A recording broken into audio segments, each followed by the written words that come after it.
All right, moving on to our next story. For some reason, we're doing another story about Steve Bannon's podcast, which is weird because we don't talk too much about that. I don't think it's the most significant thing in the world, but I mean, he is someone who is close to Trump and has a really, really massive voice on the right. So an interesting moment occurred on his podcast where the person that he was chatting with claimed the Inflation Reduction Act, which is, of course, the piece of legislation we're really excited about here at the Luke Beasley Show. And by we, I mean me. And we're watching closely because I think it's a really good piece of legislation and it looks like it could actually get passed. So it's not just a hope, but it looks realistically like something that could be passed. And that's exciting and it would do material good. But on the Bannon podcast, in that media ecosystem, they're not excited. Wins for the Democrats, like the Inflation Reduction Act, would not be good for them. And we will see their response right here with an absurd claim that the IRS will be going to conservative and MAGA people's houses and shaking all of them down. They're going to be shaking down all the conservatives. Let's take a look. You're saying what they're going to do right now, the focus is going to be on the politics of personal destruction, correct? How do we counter that? Well, we have to go on offense, right? We can't sit back like Herschel Walker's doing in Georgia and every day take incoming and do nothing. Look, right now, we've got, under 90 days right now. And we have to go on offense. There has to be a blueprint for Congress, from McCarthy. We still don't even know what they're going to do, right? They're still trying to hang on and win 25 seats or some nonsense. If you look at Carrie Lake, every time they went after her, she doubled down and went on offense. Every single time. Fitcham did the same thing. You do the same thing. You taught Trump to do that. That's why he does it. When we sit back and wait around for the media to define us, we're done. And that's what they're going to do. We have to go on offense. We have to go on offense and tell people what the Democrats are doing. Here's a perfect example.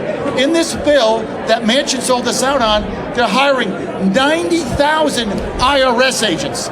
They're doubling the size of the agents. They're stocking the IRS with guns and ammo. Why are they doing this? To go after, we're going to go after corporations in the Caymans. That's like 6 people, right? You got 90,000 people. You know why? They're going to go after you. Yeah. They're going to go after you, Dr. Brooke. Yeah. They're going to go after everybody back there.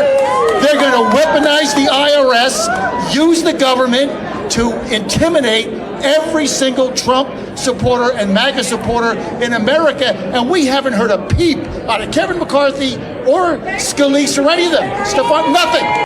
All right, so the Inflation Reduction Act is going to fund the IRS more, and from his perspective, that means that they will be going MAGA home to MAGA home, trying to shake down and harass all of Trump supporters for being Trump supporters. No. False. That's not the purpose of that provision.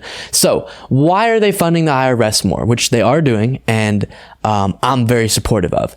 When you first hear they're funding the IRS more, a lot of times your response is going to be a little negative because the IRS is kind of like a scary organization. Those are people who scream at you for not paying your taxes or something, which I hope that none of y'all have experienced. Hopefully you all pay your taxes.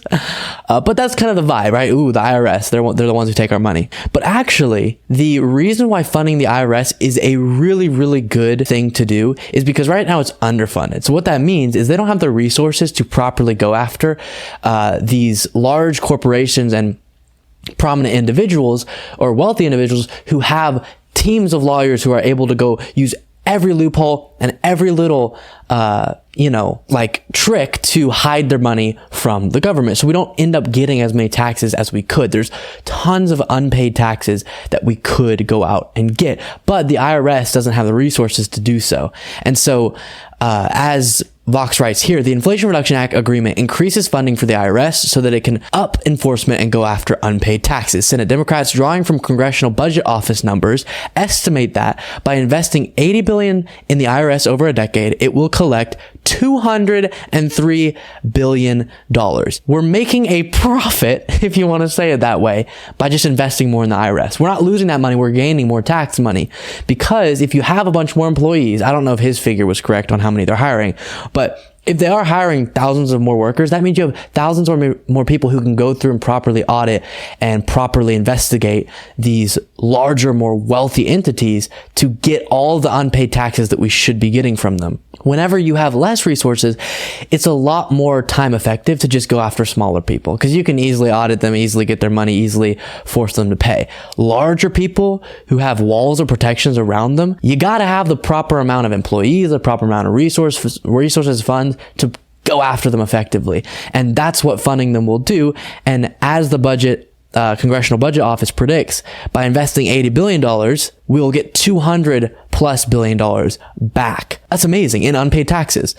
And the idea is to go after these larger people because that is who more funding will actually allow the IRS to go after. So I very much support that provision. I think it's complete fear mongering. They constantly say things like this, oh, the Democrats are doing this or that to target conservatives, to target MAGA people, and you don't see it. They said that Fauci, warriors, soldiers were going to go door to door and stick vaccines in people. We didn't see that. So you can kind of disregard it. But this is what a lot of people on the right are believing. And instead of looking at the piece of legislation and going, look, I may not like Biden, I may not like whoever in the Democratic Party, but this piece of legislation is good. I'm down for this because it's addressing inflation, it's investing more in energy, it's investing more in climate crisis response. So why not? This is awesome. Absolutely. But instead, they would never go do that. They would never do the research about the bill and see if they support it independent of the party that it's coming from because they're being told this is a ploy to go house to house and harass MAGA people. So a little bit sad.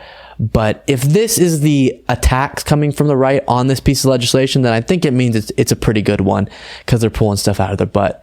And I think that means it'll probably end up being pretty popular in the country.